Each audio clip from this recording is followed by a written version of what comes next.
Hi, Smyrna School District. My name is Mrs. Moyer. I am the principal at Clayton Elementary School. I am going to read chapter 7 of The Mouse and the Motorcycle. I've downloaded the book on my Kindle, but hopefully you can follow along as I read this chapter to you. Chapter 7, The Vacuum Cleaner. From his position under the bed, Ralph watched the tank of the vacuum cleaner being dragged in from the hall and listened to the clash and clang of the attachments as the maid connected a long metal tube to the nozzle at the end of the hose and fastened a carpet cleaning part to the end of the tube. He heard her humming to herself as she plugged in the deadly machine and began to work it back and forth across the carpet. It's nice she's so happy, thought Ralph bitterly as he watched the hungry machine devour dust and lint that lay in its path. The maid's feet in white sneakers moved across the room until, without bothering to bend down to see where she was cleaning, she shoved the attachment under the bed. It slid closer and closer to Ralph. To be on the safe side, he pushed the motorcycle farther from the reach of the machine. But he dared not take his eyes off the attachment for even an instant. He shuddered as he watched it gobble a dust mouse. But even as he shuddered, he was fascinated by the power of the motor. The maid began to sing. I'll give to you a paper of pins, for that's the way my love begins. The attachment fell off the end of the long tube, but the maid, whose thoughts were elsewhere, did not notice.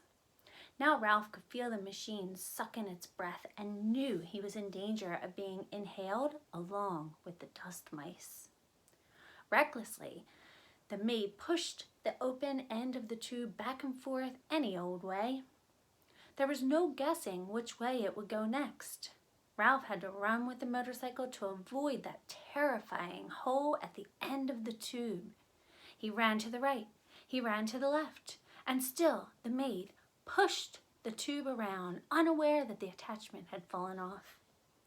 Suddenly, the maid threw down the tube, but did not turn off the motor. The tube landed with a bump and a bounce, and before Ralph realized what was happening, the awful machine had inhaled his tail, and he felt himself being pulled by suction across the carpet. Help! He could not keep from squeaking, but no one heard him above the roar of the machine. He just managed to catch the rear wheel of the motorcycle as he was sucked along the carpet. He hung on with all his strength. The machine, which was strong enough to suck up a mouse, was not strong enough to suck up a mouse and a motorcycle. Ralph lay there on his stomach, hanging on for dear life and feeling his whiskers and fur sweat backward toward the machine. From his position on his stomach, Ralph could see the girl standing in front of the dresser. She was smiling at herself in the mirror and arranging her hair, dreaming, no doubt, of the busboy. Ralph despaired. There was no telling how long she would stand there in that silly way. With the vacuum cleaner motor making so much noise, the housekeeper was sure to think she was busy working. Ralph felt his paws beginning to slip. He did not know how much longer he could hold out against the machine. He had to think of something and think of it fast. With every bit of strength he had left in his body, he clung to the wheels of the motorcycle and his left paw while he moved his right paw up to the exhaust pipe. If he could just manage to pull himself along until he could get on the motorcycle. Bit by bit, hand over hand, Ralph dragged himself forward along the exhaust pipe. He knew he was making progress when he could see part of his tail once more. He reached back and yanked his tail out of the tube, only to have it sucked in again.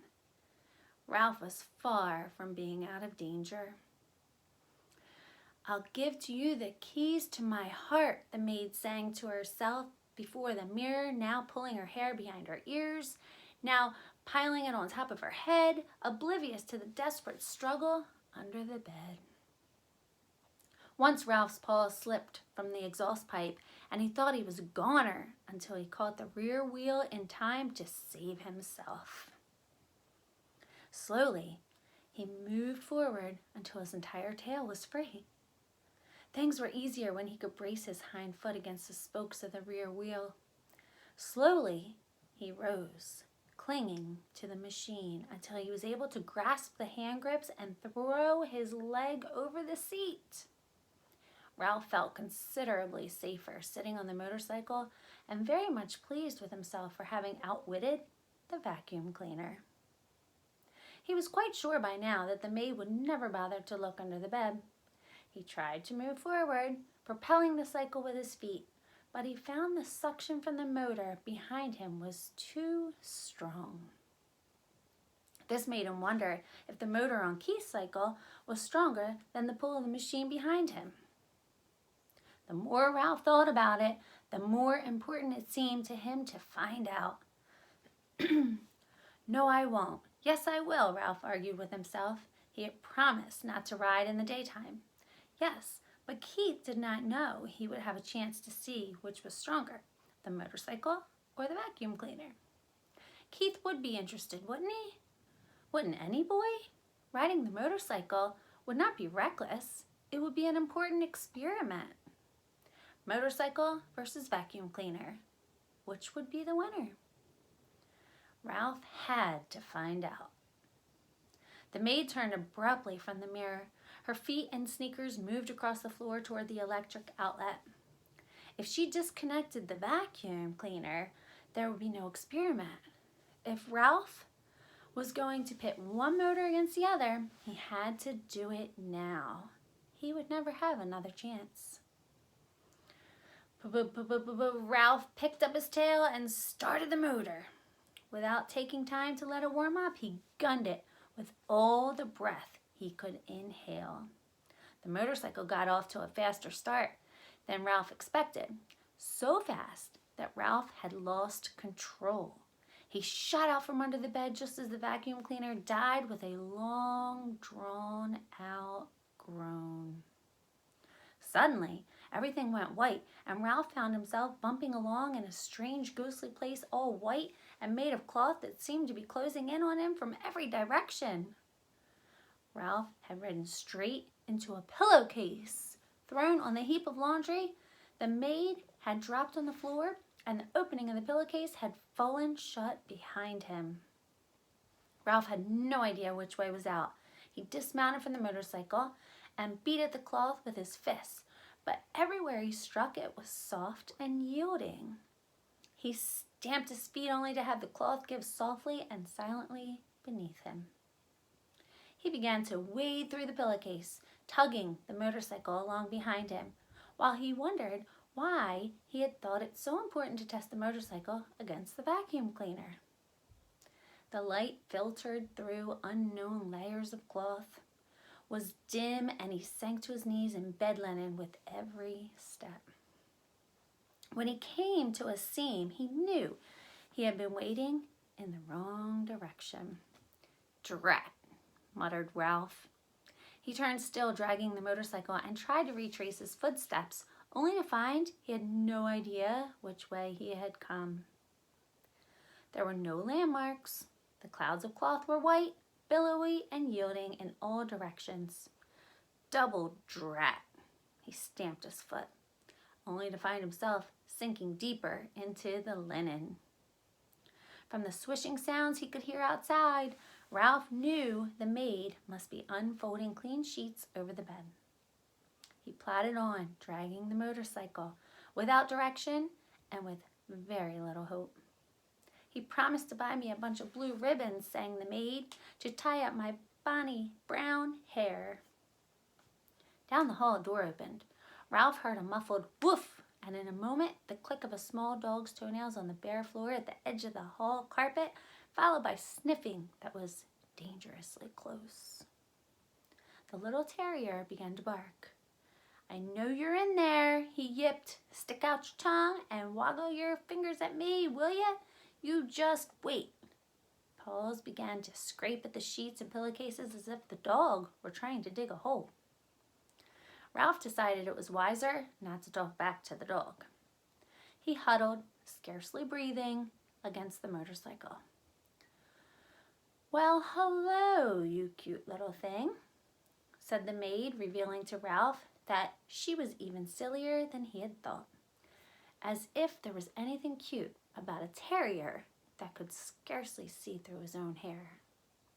The dog went on yapping, a bit self-consciously. Ralph thought, now that he knew he was being admired by the maid. A man's steps came thumping down the hall.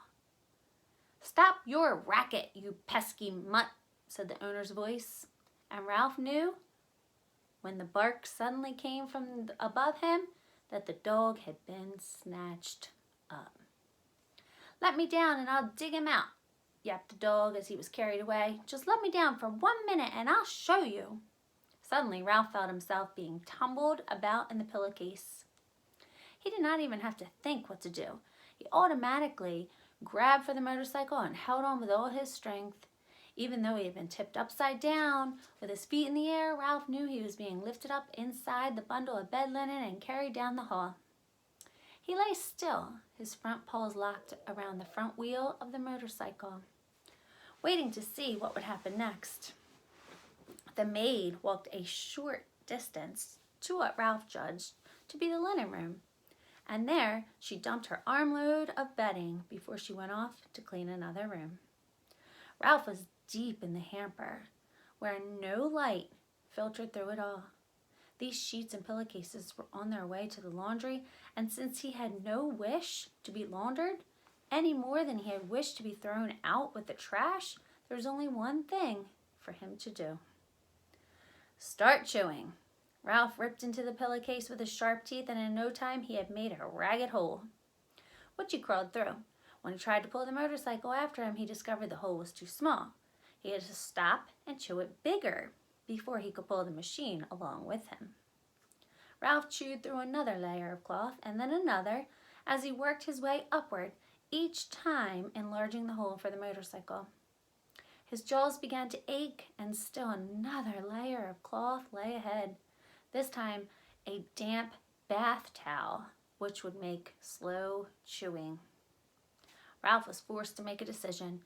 Did he want to save his life, or did he want to be carried off to the laundry with the motorcycle?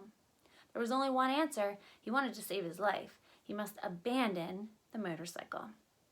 With aching jaws, Ralph chewed onward and upward, moving faster now that he was making mouse-sized holes instead of motorcycle-sized holes. The bath towel had left an unpleasant furry taste in his mouth. Gradually, light began to filter through the cloth until finally, when Ralph thought he could not force his jaws to close on one more mouthful of fiber, he emerged into daylight at the top of the hamper. "Phew," Ralph gasped, rubbing his aching jaws and wading across the sheets to the edge of the hamper. He leaped lightly to the floor and, hugging the baseboard, scurried down the hall to room 215, where he flattened himself and squeezed under the door. Safe but exhausted and filled with remorse at the loss of Keith's motorcycle, Ralph dragged himself off to the mouse hole to catch up on the sleep he should have had that day. I hope you enjoyed Chapter 7. I look forward to hearing about Chapter 8.